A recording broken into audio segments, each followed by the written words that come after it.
Okay, I'm going live right now. And then I'll just quickly remake the thumbnail so that people can be redirected. I'll make a tiny URL. Okay, great. It's live now? Yeah, I'm gonna send it in the chat. Okay, I'm going live right now. Can exit out of that. I think we're live. Yeah, we're live. Okay, good. So I'm just gonna create a thumbnail that has that in it, and I'll change the thumbnail to a tiny URL that has the link to this live stream. Does that sound good? Yep.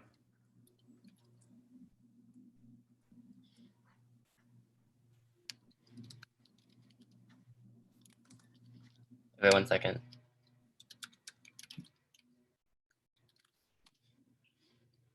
Okay, it's gonna be tinyurl.com/Green New Deal Teachin' New. Can you try and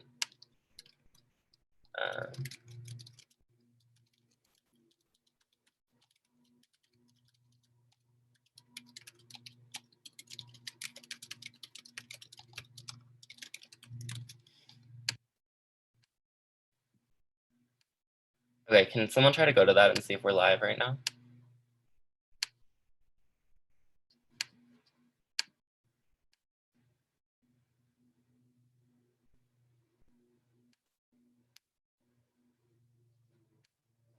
The one you just put in the chat? Yeah, sorry. There's a tiny URL. Go to tinyurl.com/GND Teachin' New.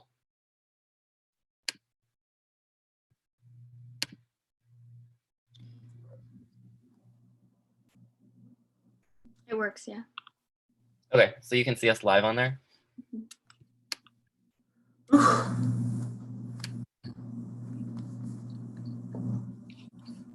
Great. 1 second. I'm just gonna change the thumbnail so that it'll redirect people. Oh, I can put the link in the description. Great. You can like change the font also so it's enormous so people can't miss it. Yeah, I'm working on it.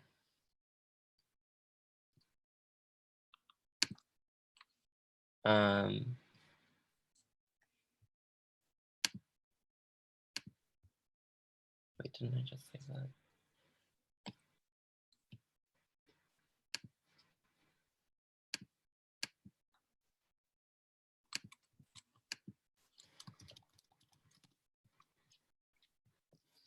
Sorry. Oh, I can't use the. Sorry, I'm working on it. And then I can share or I'll make you a host, Julia, if you want to get the presentation set up. It sounds good. And can you share the link with Bridget too? Yes, just, yeah. Can someone send it in the, all right, I made you the host. I can also text it to her.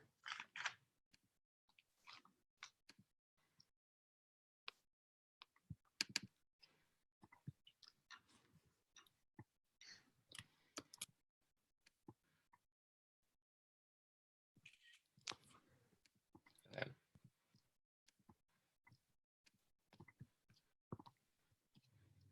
Working on it. Okay, I changed the thumbnail and put the link in the description, so if anyone goes to that live stream, it should be pretty obvious to redirect. Let me make sure that worked.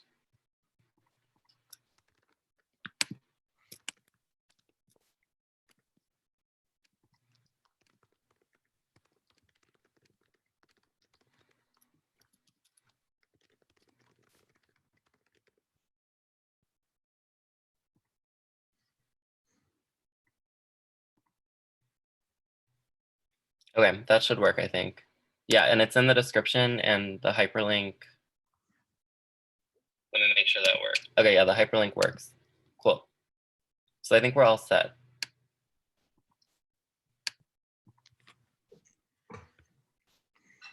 Great. Okay, do you want to get the presentation sharing, Julia?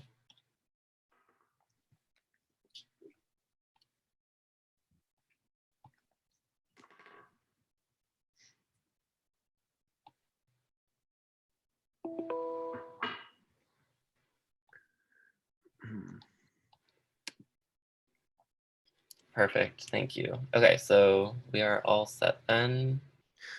And who is doing slides? Julia's in control of it. Awesome.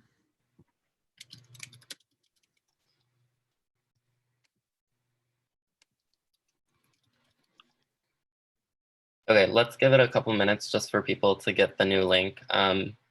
It should be pretty obvious, so hopefully it'll work. Awesome.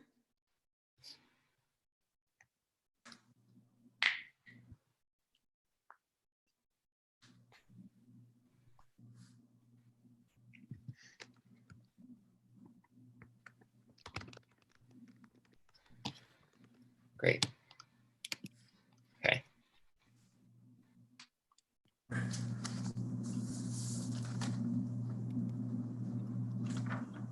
Sorry.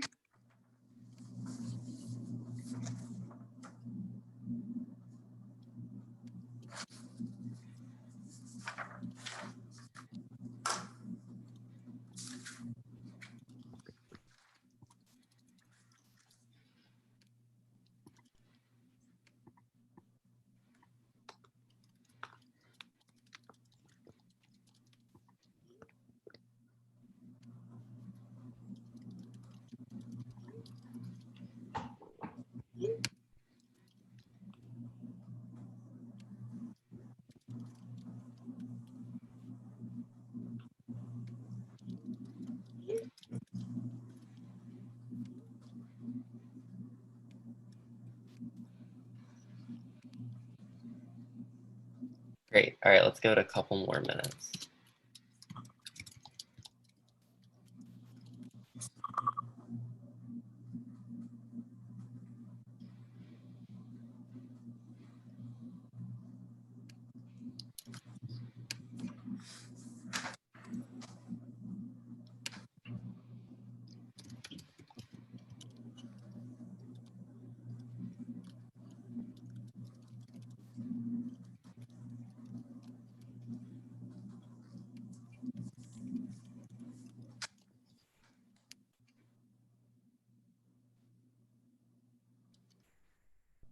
Okay.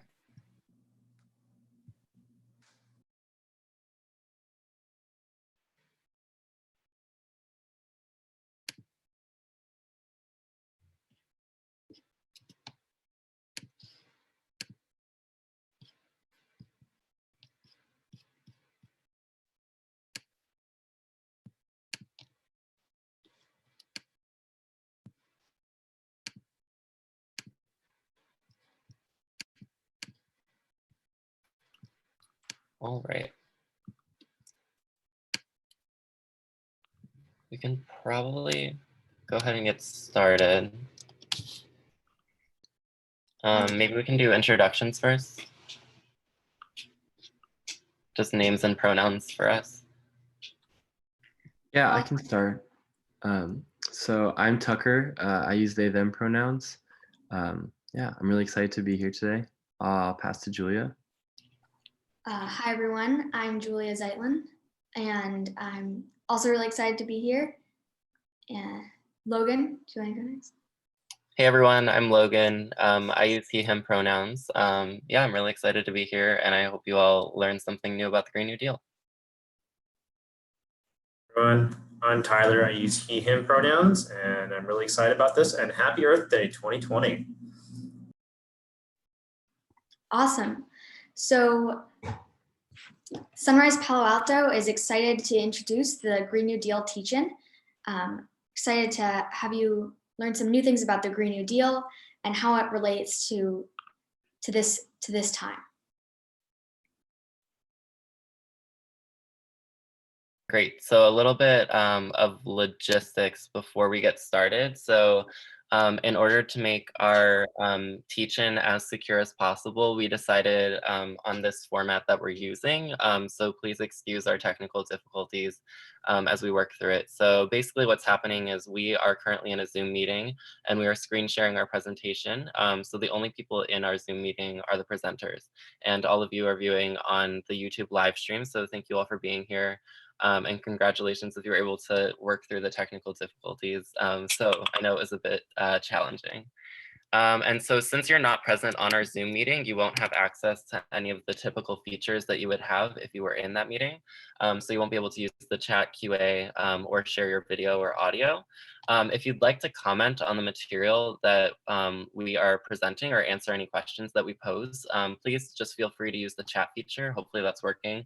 And then Bridget is our chat moderator, and she'll be present there to respond to any questions or feedback that you might have. If you registered through our Google form, at the end of the presentation, I'll email out a link to the slides so that you can have access to those and click on any of the links that we have there. Otherwise, you can check back on this video later, which I'll upload to my channel, and you can we'll post the link there to the slides.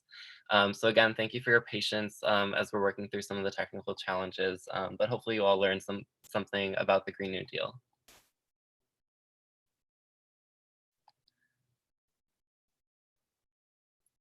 Great. So at the start of every Sunrise Movement call, we like to just welcome everyone into the meeting. So everyone who took time out of their day to attend, we're really grateful that you're here, regardless of whatever current situation you're in. And so we realize that this is an extremely challenging time for a lot of people, and it's really unprecedented in our history. And so as I'm sure you'll see from this presentation, the coronavirus pandemic and climate change are very intimately linked. And so we believe that it's really important to continue having conversations about both climate change and the pandemic, regardless of how difficult the times may be currently. And because of that, we just want to welcome anyone into the chat who has, or into the call, who's experienced or known someone who has experienced coronavirus, anyone who knows someone who has passed away from the virus, anyone who's lost their job because of the shutdown.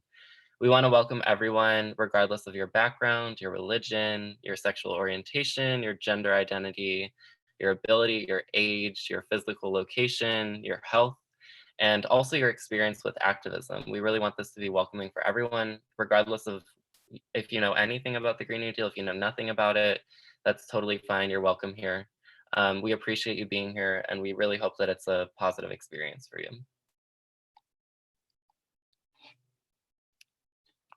So I'm going to quickly run through the overview we have of this meeting.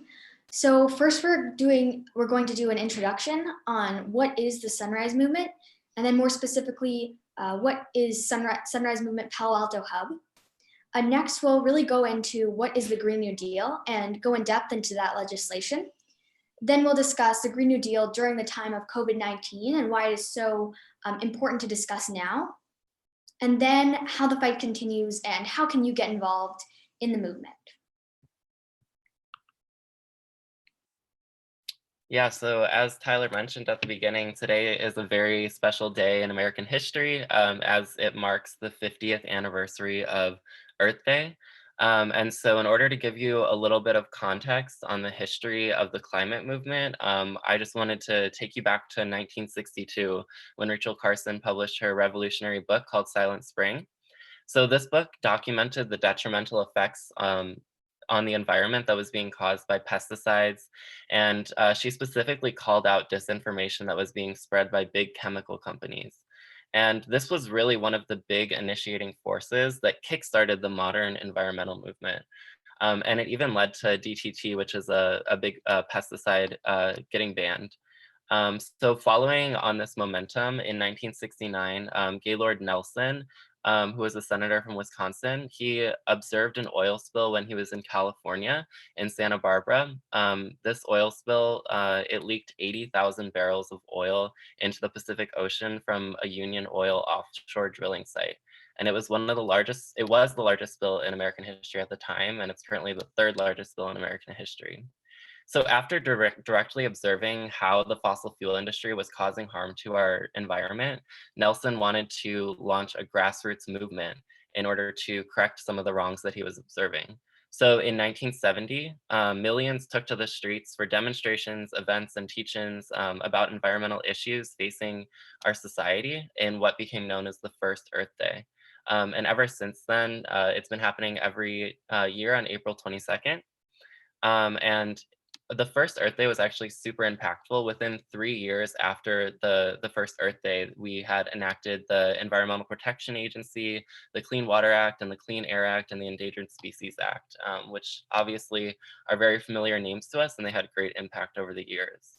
So since then, Earth Day has grown quite a bit, and more than 1 billion people are mobilized each year, and the event reaches over 190 countries. And so we're just one of the many events that are happening today, tomorrow, and Friday. And so if you want to get more involved with some of the events that are happening, you can check out some of the websites. I think one that has an interactive map is called earthdaylive2020.org. So definitely check that out for more digital actions.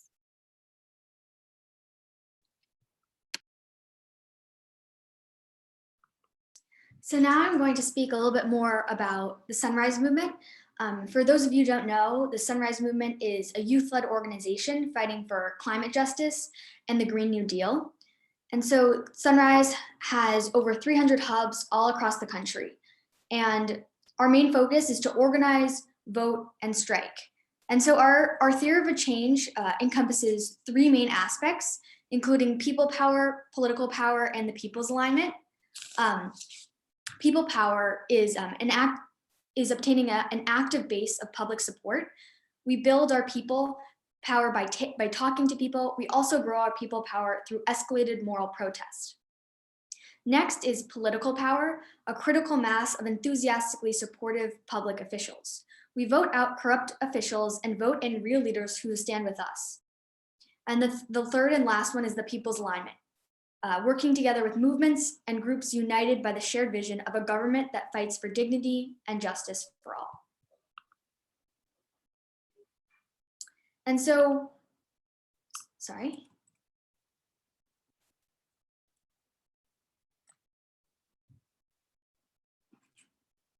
Logan.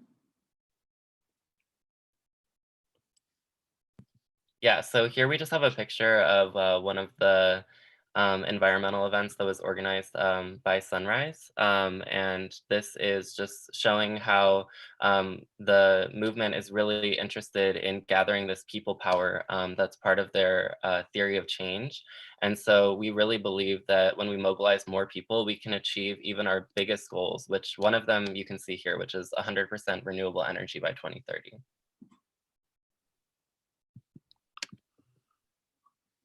And so, as I said earlier, Sunrise has over 300 hubs all across the country, the Palo Alto hub being one of them.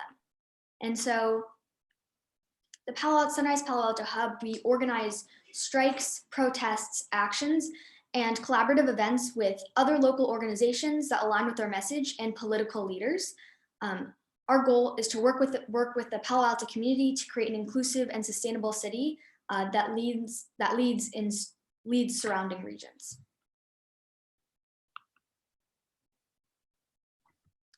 So 2019 and 2020 have represented a lot of growth for a relatively small hub. We supported the September 20th global climate strikes across the Bay Area. Some of our members attended the larger strikes in San Francisco, and others helped organize the strikes in Palo Alto that actually had a really great turnout and brought a lot of different community members together. More recently, we engaged with the December 6th climate strikes. One of our members from a local high school was able to organize that strike, and we had representation from different groups and a lot of different demographics. One of those was age. We had a lot of our elders from the community attend, and it was a really empowering event.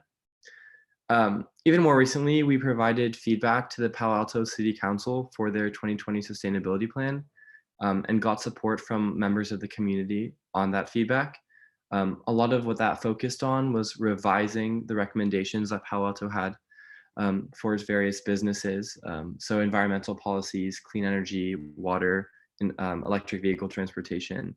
And so we're hoping that more actions like that will follow and that eventually Palo Alto will be able to create a more sustainable future for itself as a result of our feedback.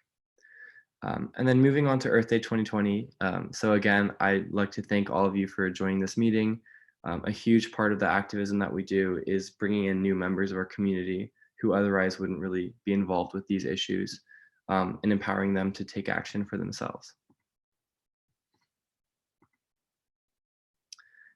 Yeah, so another event that we supported was Naomi Klein's book tour for The Burning Case for a Green New Deal, which was a really great event because we got to bring different youth from the area to see a professional perspective on how the Green New Deal can be applied to the US, and really to see an author apply these topics to a broad audience and maybe engage people who otherwise wouldn't have been involved in the movement.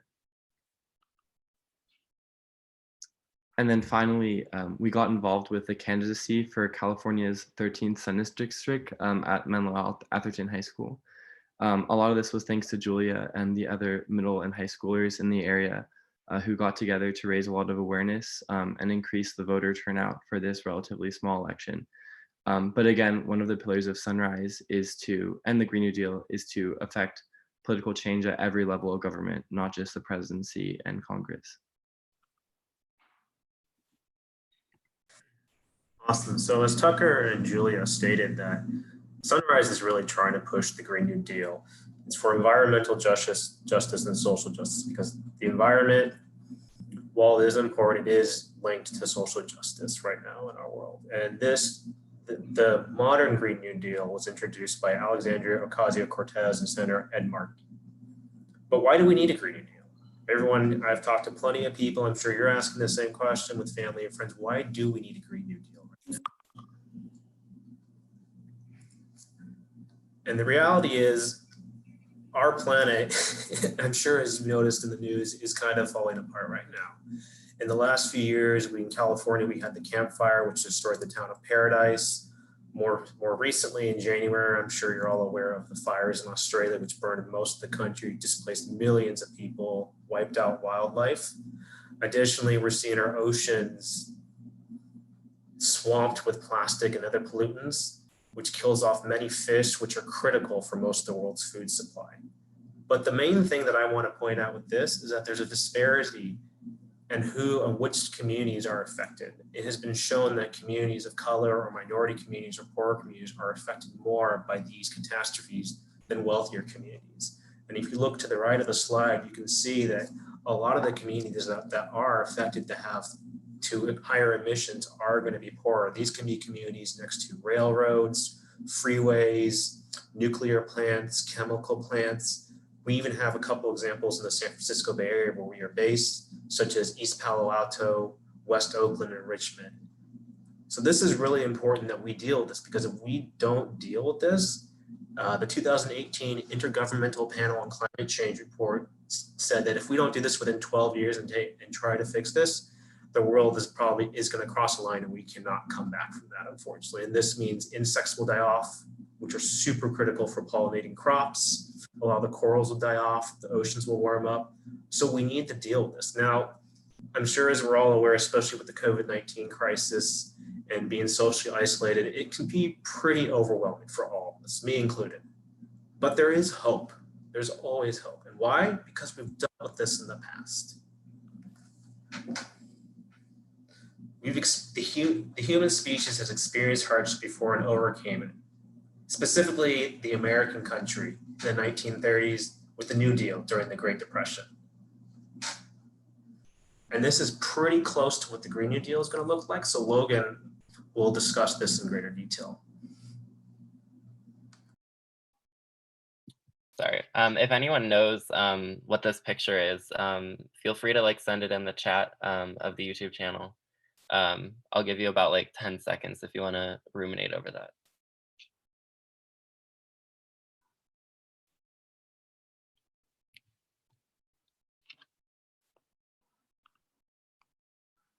So what's pictured here, as Tyler alluded to, is a scene from the Great Depression. And it's what was known as a soup kitchen or a bread line. Basically, the Great Depression was, if you're not familiar, a severe worldwide economic downturn. It started in 1929 and it lasted into the 1930s.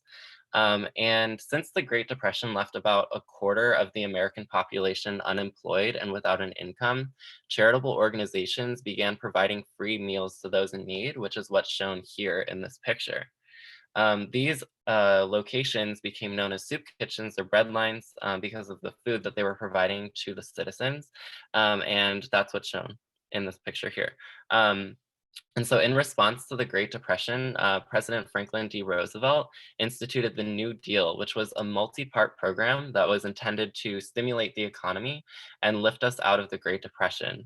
And it had three main emphasis areas. It focused on relief for the unemployed and the poor, recovery of the economy, and then reform for the financial system to make sure that the same thing didn't happen a second time. And many of the programs that were created under the New Deal are still in place today. So if you know of any, feel free to share those in the chat. But some of them that you might know of are the Social Security Administration, the Works Progress Administration, the Civilian Conservation Corps, Tennessee Valley Authority, amongst many others.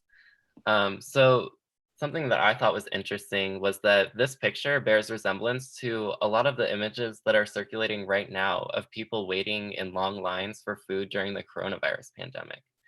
We believe that the Green New Deal will not only help us to save our planet from catastrophic climate disaster, but that it will also be the economic stimulus that we need to lift us out of our current economic downturn.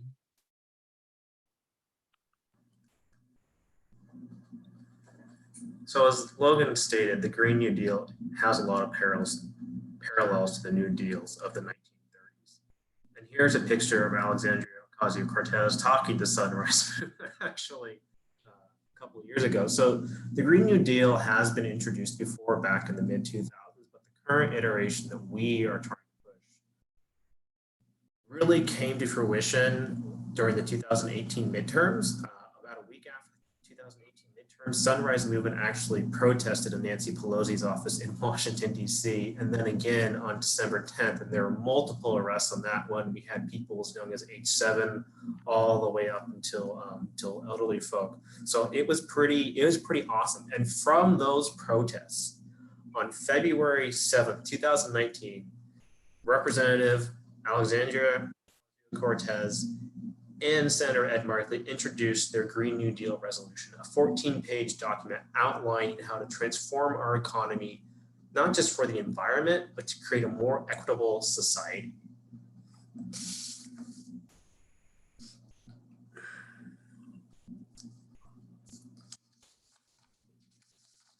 So the goals of the Green New Deal basically laid out in the resolution is net zero emissions by 2050, 100% green energy in 10 years by 2030, upgraded buildings means recycling water, maybe having gardens on their roofs to help cool them down as urban heat increases from the increasing urbanization of the planet, a smarter power grid. A good example of this would be in California with their wildfires. There has been some litigation against PG&E for their power grids and their disrepair and turning them off or not turning them off. So this could be an example of creating smarter power grids that can respond to that and dealing with more intense climate catastrophes. Another thing that Logan brought up with the New Deal was that we need to have more economic equity, or we need to decrease the disparity between different groups of people because we're all in this together. And so one thing it's going to push for is good living wages for every person in the United States, regardless of sexual orientation, race, gender, other backgrounds, and green jobs.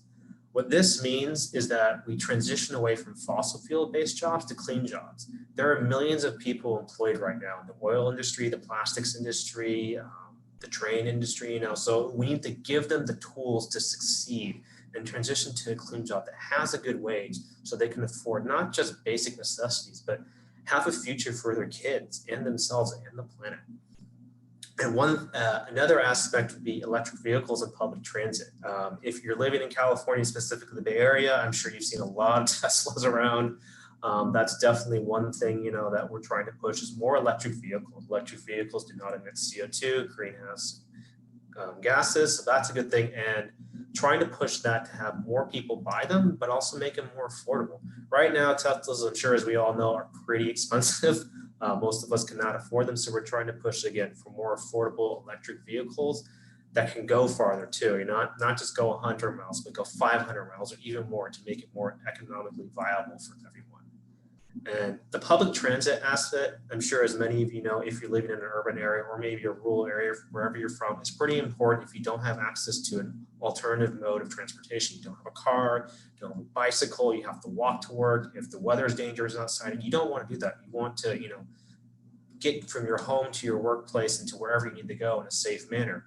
So if we increase public transit, have more times available, increase the safety, the efficiency, and reduce the greenhouse gases, that would be fantastic. Of course, this requires a lot of compromise and working with different city governments and outside groups to create something that's equitable for everyone, especially disadvantaged communities, because they rely on public transit more than anyone else, as various studies have shown. And last but not least, reduce methane emissions. This comes from airplanes, farmers. A lot of farming technology is pretty inefficient right now. There are various technologies out there that we can use, but they haven't been endorsed, or they're not, nor are they widespread because of the chemical industries lobbying in Washington, D.C. for us. And while a lot of these goals do seem maybe out of reach, they're really not. The Green New Deal isn't a specific piece of legislation. It's a roadmap more than anything else. It's a resolution. And each state, country, wherever you are in the world is going to have slightly different goals they need to meet. In California, for example, we deal with wildfires every year, and they've been getting more intense every year. We're in a drought for about 8 years. There's been talk that we're going to go into another mega drought. So our Green New Deal, which was actually introduced this year on January 6th, a resolution, AB 1839, would provide economic justice in the 21st century for all Californians using these goals. But it most likely for us, it'd be more focused on wildfire, water recycling, water storage, electric vehicles, and public transit, because we are such a large and populous state. Where a place like Texas or Kentucky might have completely different goals because of their environment and the challenges that they face. So again, it's not one piece of legislation, it's a roadmap and more like an overall foundation or structure that we can all rely on and work together in an interconnected way to help improve our society and our planet. Yeah, thank you for that. So as Tyler was saying, the Green New Deal is an answer to the call for action that is raised by the issues we face today. In the time of the pandemic, we're seeing millions of people likely to die and many more who are losing their jobs. So this situation creates a similar issue to climate change. We're on our way to an economic recession, and as we do that, we're intensifying inequality while overstepping civil liberties, like closing borders, instituting curfews as an excuse to round people up. And a great number of these people are Black or undocumented in the US. So it's really important to understand that we have been in similar situations before. And in those times, like the era of the New Deal, we have come together to rise out of them. So something else that we have to confront is that in the era of the New Deal, many people were left behind, and a certain degree of racism existed that was barring people from new benefits like Social Security. And that essentially is why we need a Green New Deal in the modern era. What's required is a vision that's so fierce that millions of people will fight for it. And they'll be fighting because they needed to survive the recession, to protect themselves and their families from threats to their homes, food, water, and lives. And it's a vision that doesn't leave anyone behind, unlike the New Deal, but instead is able to mobilize a mass movement of all sorts of people, whether they care about the environmental protections that the Green New Deal includes, racial and economic equality, housing justice, or any of its other elements. So again, just to reiterate, it's a vocal movement that the Green New Deal requires to take fire, and that's where all of us come in. So what we're talking about here is a total societal transformation. So what does that mean? It means that the Green New Deal isn't talking about one bill or one piece of legislation. It's not one level of government. It's not one moment for a fight. It's not one industry either. It's all of the interconnected issues that we're facing in the modern era. So there are three primary pillars of the Green New Deal, and I'll just go into those in depth. The first is to stop climate crisis through a 10-year nationwide mobilization. This 10-year timeline, as Tyler was saying, comes into play because the best available science tells us that we have about 10 years to bring our society to net zero emissions if we want warming to stop at 1.5 degrees and for those positive reinforcement mechanisms to not come into play. So what this requires is decarbonization in every sector of society, and not just transportation, but also buildings, agriculture, and land use. The second pillar is to create millions of good jobs and ensure economic prosperity for all. So if we consider all that we've been saying, transitioning society is a lot of work. We want to be using the federal government to raise the floor for workers everywhere, to guarantee jobs, and to invest in communities. We want to make sure that the money that we're spending and that the federal government is investing isn't promoting corrupt power mechanisms and inequalities in the country. We want to transition to sustainable energy, and we're going to be creating enormous wealth when we do that. Even though the fossil fuel industry remains on its feet, it's vastly less economically sound than renewable energy would be. And just due to like the power structures that continue to be in place, it's hard to make that transition happen. But when we do make the transition, because of people power and mobilization, we're going to be generating a lot of wealth that we need to be using thoughtfully.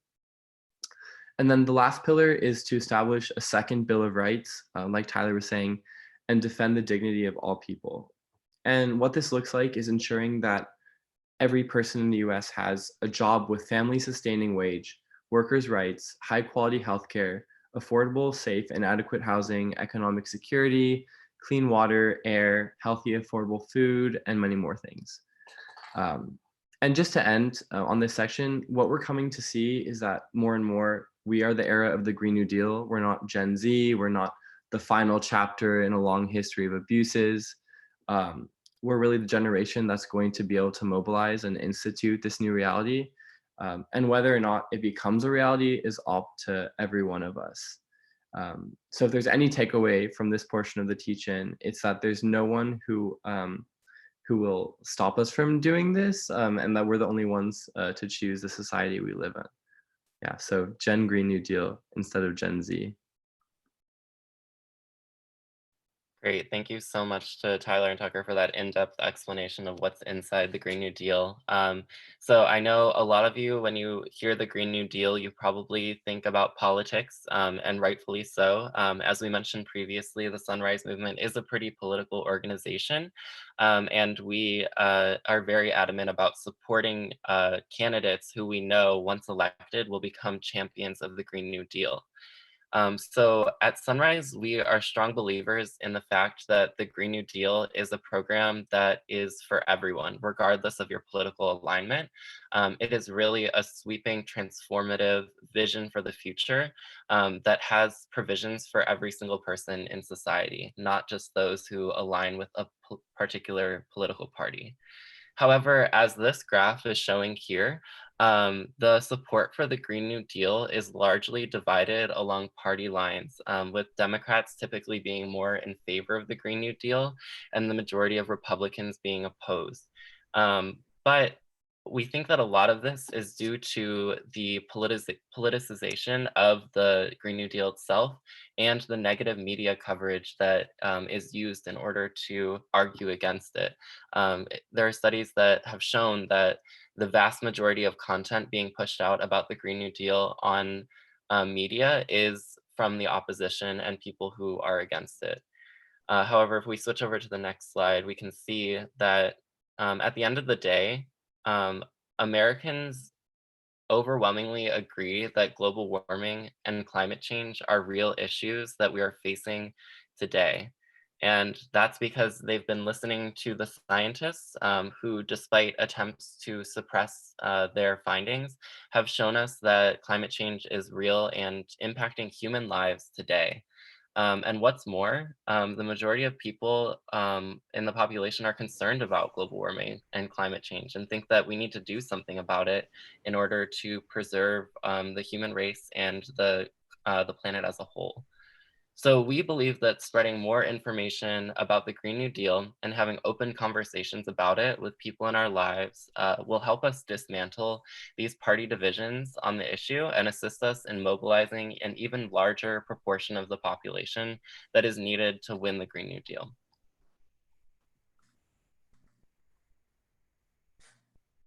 Thank you, Logan and Tucker, for those fantastic explanations and really talking about the politicization of the Green New Deal. So there's a lot of criticism for the Green New Deal out there. And one of the two biggest things is why now and how can we pay for it, right? What Tucker went into detail seems pretty overwhelming. We have to change our society on every level, and that's going to cost money, unfortunately. Well, we can actually pay for that. Some of it will be paid for by ending fossil fuel subsidies, investing in green technology, reducing military spending in our country, which is a huge part of the United States budget every year, selling energy for new government-owned utilities, and saving on the welfare system. If we give people good jobs and good paying jobs, they won't be on the welfare system. So we'll take money out of that. And it will require moving money around from different programs to different areas to really push this forward. And I'm sure, as we've all seen, especially with the COVID-19 crisis, there are a lot of loopholes and economic disparities within our society, especially how the government finances things. So we can change it if we want to, as we've seen. And I guess one point is, especially with the debt, and it's all in the news all the time, we're adding more money to that. Well, realistically, the United States can make as much money as it wants, and it will never run out. Since 1971, we have been off the gold standard for the American dollar. So we're just creating money out of nothing. So we can create more money if we need to, and it would not be a problem. There have been several Democratic candidates that have released their own Green New Deals, like Bernie Sanders, for example, which Sunrise did endorse, even though he has officially dropped out. We are still endorsing him and hoping that he can push Joe Biden to really push for the Green New Deal when he wins the presidency, not if, but when he wins the presidency. So it can happen. And if you look at the various reports in the academic world and the industry world, they're basically saying that if we don't do anything, the cost to the economy, not just within the United States, but within the world, would be more in 10 years than if we don't do anything and pay for the Green New Deal in the long term. So we can pay for it. I think, as Logan says and Tucker said, that we're all in this together, and we can force change. We can force them to allocate money to certain things. We can change how the government works and how it's financed. It is possible. We just have to want it, but we can pay for it if we move things around. We just have to want it. So.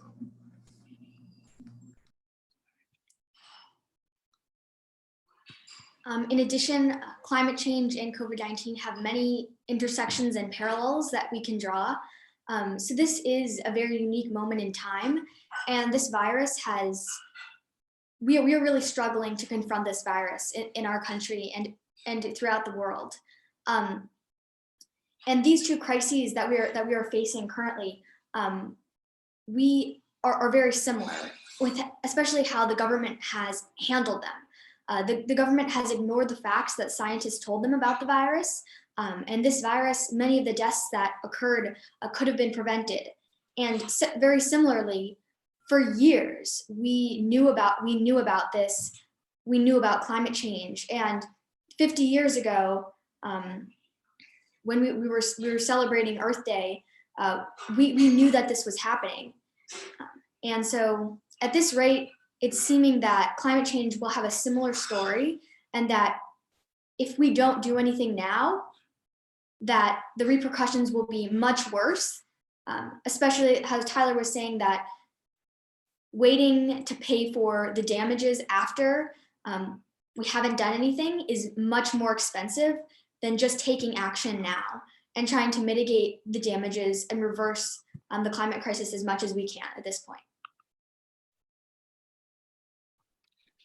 Great. So I'd like to take a moment and tell you a little bit more about the direct and indirect connections between climate change and global pandemics like the coronavirus pandemic that we are currently experiencing.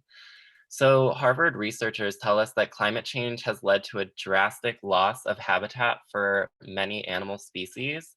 And this has led to relocation of species to non-native habitats where they're more likely to come into contact with other animals, including humans.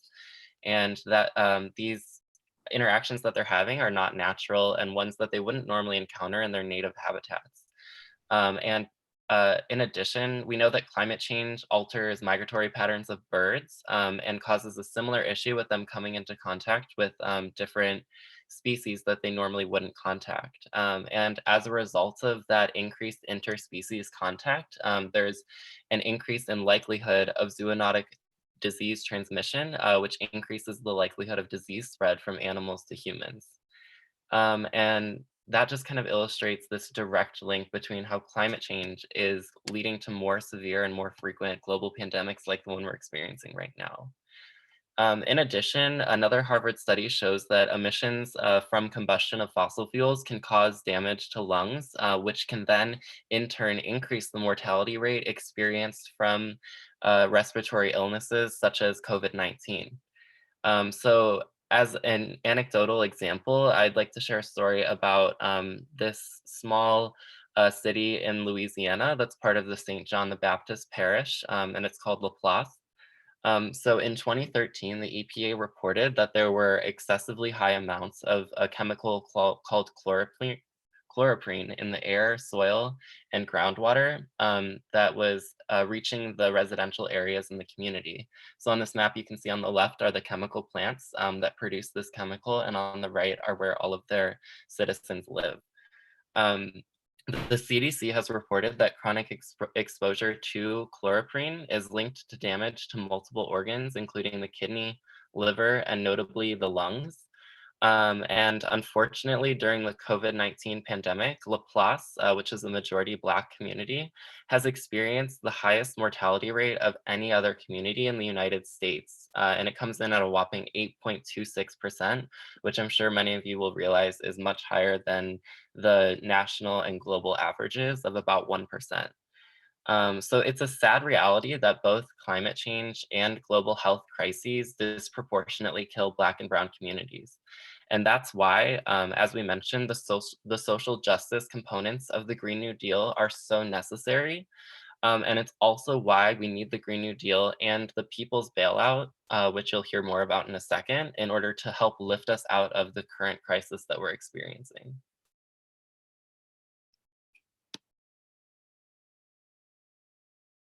Thank you, Logan.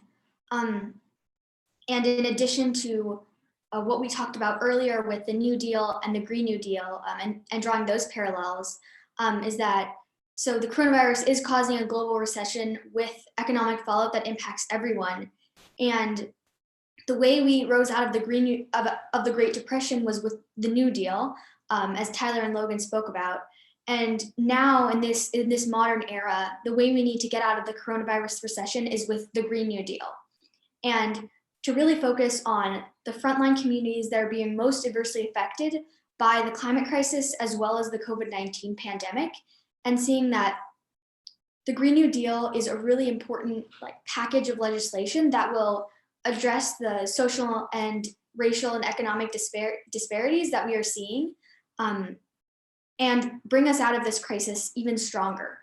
We don't want to turn back to the fossil fuel industry to get out of this recession, but we want to create a modern way of getting out of this economic fallout even stronger, with an even greater focus on renewable energy and clean jobs.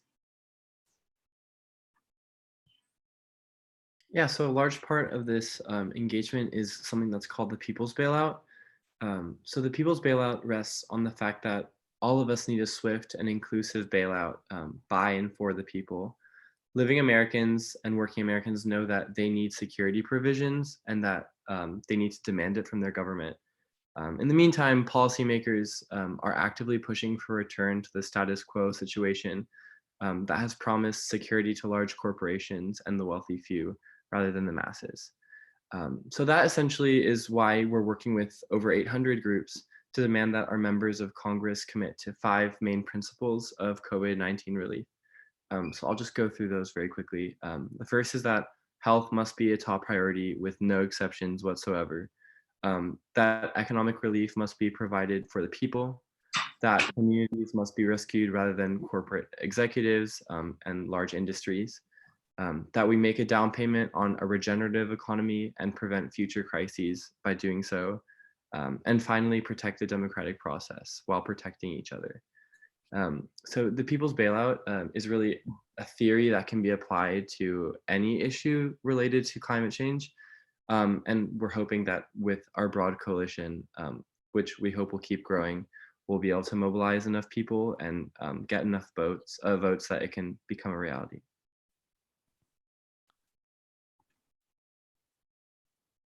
Yeah, thank you, Tucker. So here we have a video from the future narrated by Alexandria Ocasio-Cortez that was produced by The Intercept. I think we'll have someone put this link in the YouTube chat so you can view it for yourself after the meeting ends to learn more about what a future with the Green New Deal could look like and what our vision is.